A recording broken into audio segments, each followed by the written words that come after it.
Glass house ni memang estetik, tapi sesuai ke dengan cuaca di Malaysia? Jom kita kupas.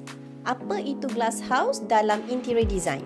Konsep ruang yang digunakan panel kaca besar sama ada untuk dinding, ceiling ataupun sliding door. Tujuan dia adalah memaksimalkan cahaya sehingga jadi dan wujudkan indoor-outdoor connection. Jadi, sesuai ke glass house ni di Malaysia? Sesuai. Yang penting you all kalau pakai glass house, make sure you all tinted, pakai glass yang betul, tahan panas dan juga boleh letak sheer, you all boleh letak blind. So benda tu kalau you all nak natural lighting masuk, you all boleh buka. Tapi kalau sekiranya panas, you all boleh tutup.